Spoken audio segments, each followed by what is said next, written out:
Hello Kids! Hoje, 29 de outubro, é o Dia Nacional do Livro. A data foi escolhida por conta da fundação da Biblioteca Nacional, que aconteceu no dia 29 de outubro de 1810. Os primeiros livros do acervo bibliográfico foram disponibilizados pela família real portuguesa. História é história. E deixando a história um pouco de lado, hoje eu vou conversar com a autora mais que nacional. Ela é baiana, soteropolitana.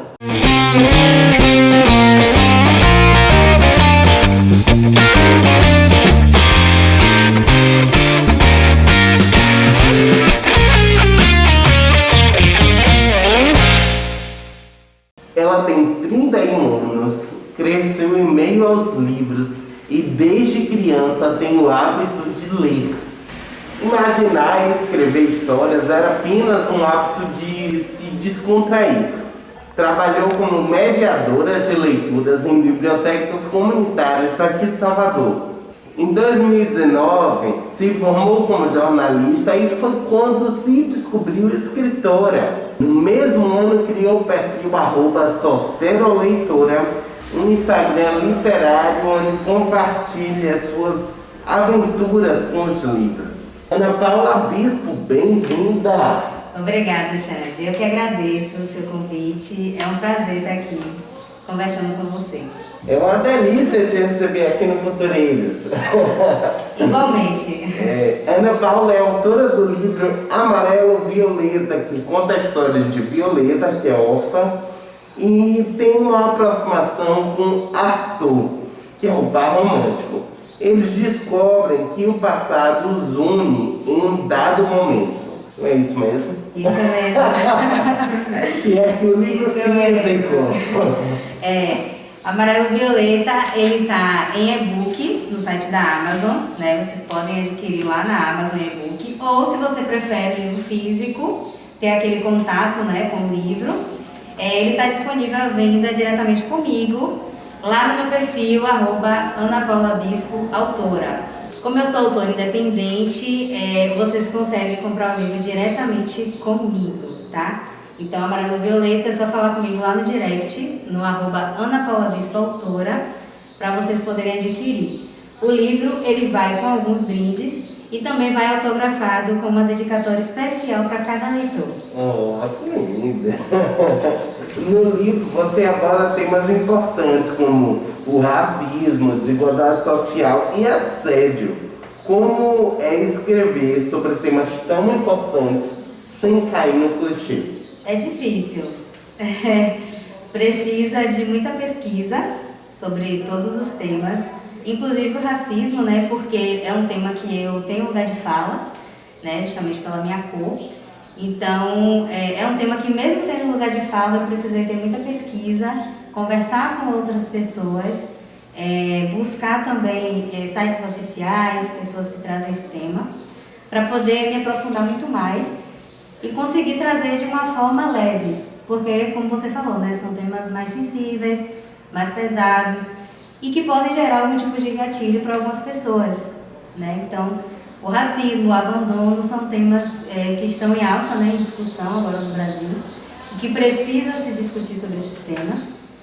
Mas o bom da literatura é que a gente gosta de um bom clichê também, né?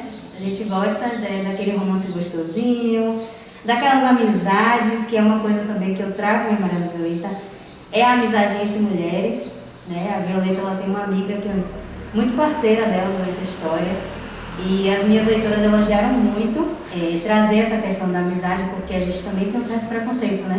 A gente acha que a amizade entre mulheres é falsidade, pode gerar falsidade, rivalidade, enfim. E também foi uma coisa que eu quis trazer muito no meu livro, né? Que pode existir sim amizade sincera, amizade de parceria mesmo, entre mulheres. Então, foram temas que eu precisei pesquisar muito. Por exemplo, se eu for escrever uma cena, eu preciso saber o nome de tudo que vai ter na cena. Então, tudo isso gera pesquisa. Porque, normalmente, eu vou descrever ambientes que eu não conheço, eu vou falar sobre temas que eu não conheço, vou descrever uma situação que eu nunca vivi. Então, tudo isso demanda pesquisa. Teve também a parte da leitura sensível. Eu dei para outras pessoas lerem. Falei, olha, lê aí, vê o que você acha. E aí, né, desse tema e tudo mais. E aí, como eu falei, né, equilibrar as cenas também é muito importante, que aí entra a questão das técnicas de escrita. Porque você não pode ficar o tempo todo só com drama. Vai chegar uma hora que vai ser cansativo. É cansativo pra gente escrever, é cansativo pro leitor ler, né? Então, tem que ter aquele equilíbrio. Tem que ter as cenas de dramas, tem que ter as cenas engraçadas, tem que ter as cenas de romance, né? Que é aquelas cenas mais voltadas mesmo para o relacionamento entre os dois. Então tem que ter esse equilíbrio, sabe, durante a escrita. E foi isso que eu busquei e fiquei muito feliz, porque quem leu falou para mim que conseguiu sentir isso. E como é ser um autor independente nesse país? Nossa, é muito difícil. É muito difícil, porque infelizmente o Brasil ele não valoriza a arte no geral, né, a cultura no geral. Existe uma desvalorização desse setor e a literatura ela não está fora disso. Nós autores independentes, hoje, graças a Deus, nós temos muitas oportunidades de conseguir divulgar o nosso trabalho. Né, como alguns sites, né, como a Amazon, por exemplo, que permite que a gente possa publicar o nosso book.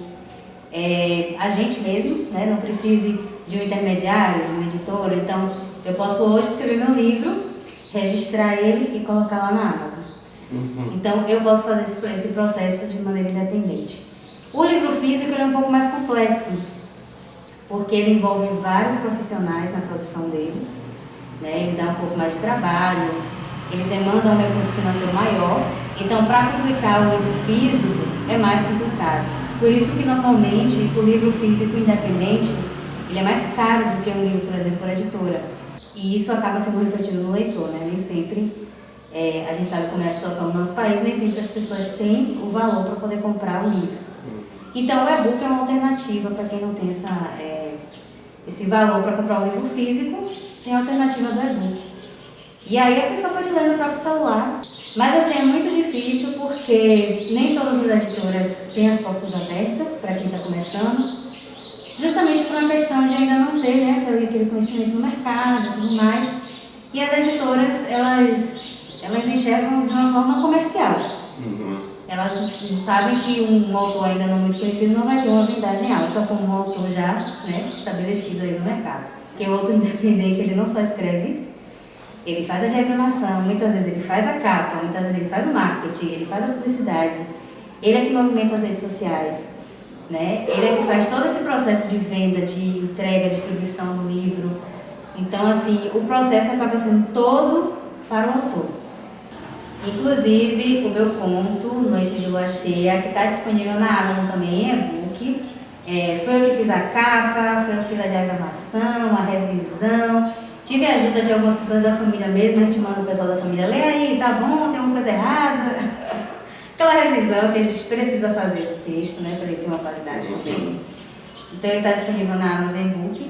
E aí esse processo acaba sendo nós escritores que fazemos, na maioria das vezes. Além disso tudo, você iniciou como escritora na pandemia, né? Ou ao menos publicou na pandemia, né? Como foi esse processo? Eu me formei em 2019 e aí, em 2019, no final do ano, a gente fez aquele monte de planos, né? 2020 e tal. E aí, infelizmente, veio a pandemia e aí todos os planos foram por água abaixo. E aí eu falei, meu Deus, e agora? Eu vou fazer o quê? E o meu perfil, o Solteira Leitora, através dele eu conheci muitas pessoas desse meio literário. Inclusive, eu conheci algumas escritoras independentes. Porque eu ainda não conhecia muito esse universo de escrita independente. E aí eu vi que estava tendo um concurso literário de contos. E eu falei, vou tentar. Vou tentar escrever um conto aqui, vou tentar esse concurso.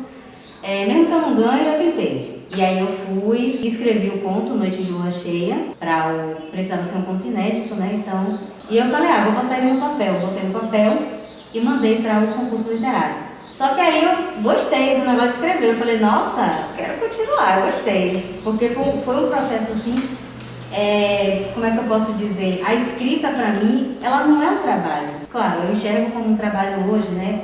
Coloco o prazo de entrega e tudo mais, mas o processo de escrita, ele vai além disso. O livro pronto é uma consequência do processo. Então assim, eu me divirto quando eu leio, eu me acalmo. Assim, eu sou livre ali no momento que eu estou escrevendo, sabe? Porque vem a história na minha cabeça e eu coloco no papel.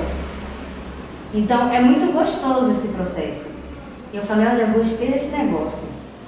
Mandei o conto, né, sem muita expectativa se eu ia ser aceito ou não, porque foram muitos textos que foram enviados.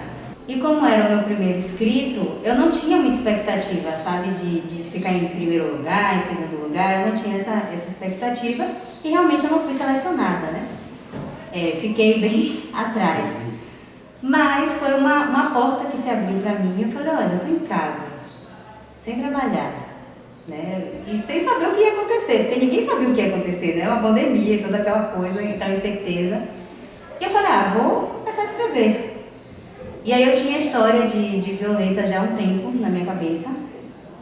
Pelo menos a personagem Violeta eu já tinha construída na minha cabeça. E eu falei, vou escrever a história dela. E eu comecei a escrever. E assim, as pessoas me perguntam, né? Você organizou, fez um esqueleto da história? Não, eu só sentei e fui escrevendo. O livro começou no papel. Eu comecei a escrever no papel porque eu estava sem computador na época. Aí depois, minha mãe comprou um computador dela para ela trabalhar, porque como estava em pandemia, né, o pessoal começou a trabalhar em casa. Minha mãe trabalhava em casa. E aí, o momento que ela não estava trabalhando era o momento que eu escrevia no computador. Aí eu comecei a escrever no papel, depois eu passei tudo que eu tinha escrevido no papel para o computador. E o computador ficava na sala. Então era assim, eu precisava de muita concentração, porque chegava pessoas, aí o pessoal vinha falar, conversar comigo, oi Ana, tudo bom? E aí, às vezes eu estava no meio de uma cena e me desconcentrava totalmente. Então assim, eu falava, gente, quando eu estiver sentada aqui escrevendo, não fala comigo. E aí ela não tem dimensão, né, de como... Porque tipo assim, quando eu estou escrevendo, eu não estou ali, eu estou na história. Então se você fala comigo, tem uma quebra do que eu estou fazendo e gera sabe, eu fico desconcentrada. Então assim, foi bem complicado o início. Depois é que as pessoas iam entendendo, né? A pessoa já falava assim, ninguém fala com a Ana que ela está escrevendo. Para mostrar que não foi uma coisa assim planejada, sabe? Eu simplesmente fui escrevendo a história de Violeta, porque foi a história dela que surgiu primeiro. E aí os outros personagens foram aparecendo durante a história, né? O Arthur, a Alice, o Eric, são os personagens que mais aparecem. Foi muito bom para mim, sabe? Foi uma coisa que me ajudou bastante, principalmente em um período tão difícil. Bom, o livro termina no momento em que a protagonista precisa tomar uma decisão importante, né? E a gente pode esperar então um segundo livro, uma continuação dessa história. Você já tem alguma previsão de lançamento? Nossa. Olha, furo de reportagem. Que pergunta. Olha, as minhas leitoras todos os dias me perguntam quando é que sai a Amarela Violeta parte 2? Sinceramente, eu não sei, porque o que acontece? Em 2020 eu estava sem trabalho. Em 2021, graças a Deus, eu consegui um trabalho. E eu vou dizer pra você, pega todas essas coisas que eu já faço como escritora, divulgação, marketing, escrever, eu preciso divulgar Amarela Violeta porque é meu primeiro livro, então as pessoas ainda não conhecem, pré-venda de livro, enfim, pega tudo isso e coloca outro trabalho, que é um trabalho de assessoria de comunicação que eu faço. Então, você é jornalista, você, né, sabe como é um trabalho de assessoria, então é aquele processo de divulgar aqui, divulgar ali, mas eu trabalho. Então, esse ano foi uma loucura para mim. Todos os dias eu consigo um tempinho ali para escrever. Não é o mesmo tempo que eu tive no ano passado, mas eu consigo um tempo para escrever. Então, eu quero muito publicar ele esse ano.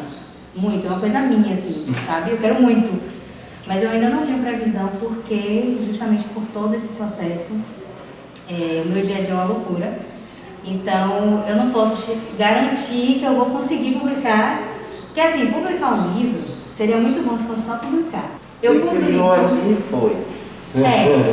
Vou explicar para vocês como é que funciona o processo de escrita normalmente. Eu vou escrevendo, e à medida que eu vou escrevendo, eu vou mandando para um leitor beta, que a gente chama de leitor beta. Que é uma pessoa que ela vai ler e vai dizer, olha, Ana, esse texto tá bom, a gente poderia fazer assim. Aqui estava errado, assim, não entendi essa parte. Legal. Então, a gente chama de leitor beta. Então, eu vou escrevendo e vou mandando para esse leitor. E aí ela vai me dando esse feedback dos textos e eu vou dando as corrigidas. Então tem esse processo. Terminei o livro todo, eu faço a minha revisão. Eu volto para o início do livro, aí vou reescrever alguma coisa, vou acrescentar, vou tirar, enfim, vou dar aquela arrumada minha. Depois eu mando para um revisor, que vai fazer aquela... Não é, eu mando para uma pessoa que vai fazer a revisão, que é aquela revisão ortográfica, erro de concordância, enfim, aquelas coisas que a gente sabe de texto que às vezes a gente está tão viciado. Que tem livro publicado aí que tem. Tem. Então, mando para um revisor. Aí ele vai olhar todo o texto. Esse processo a gente não faz um dia, né? São dias. Pronto, texto revisado, vamos ver a capa. Aí tem que registrar, fazer o registro de direito autoral, fazer o ISBN para poder publicar. Então, tudo isso leva um tempinho para poder fazer e pensar na divulgação. Fora fazer o material de divulgação. que vem antes. Isso. Enfim. Processo de divulgação, parceria, né, para me ajudar na divulgação. Normalmente a gente faz leitura coletiva. O que é uma leitura coletiva? A gente chama várias pessoas que têm interesse em ler aquela história, né, faz a divulgação e tal, junta um grupo de pessoas e a galera vai junto. A gente faz um cronograma de leitura e aí a galera vai lendo, vai discutindo e no final a gente faz uma conversa geral sobre o que a galera achou do livro. É uma forma de eu ter um feedback e também é uma forma de divulgar ao mesmo tempo. Porque se a pessoa vai gostar, a divulgação boca a boca é a melhor que existe, né? É a melhor. Então eu preciso terminar de escrever antes, bem antes, para poder passar por todo esse processo para ele chegar lá na Amazon, chegar em físico. Físico demora mais ainda. Aí a gente faz uma pausa para outro programa. Porque é muita história para contar, né? E eu gosto de falar e tá pronto. Na parte 2 eu volto aqui.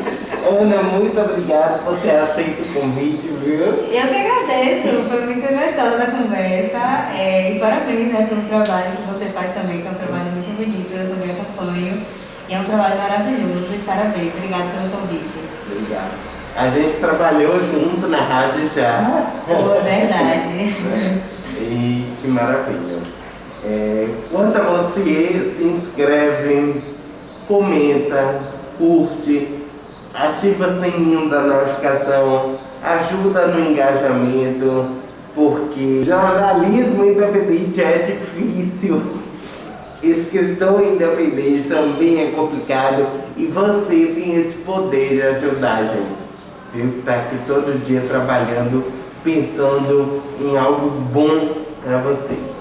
Titio, deixa um beijo e até!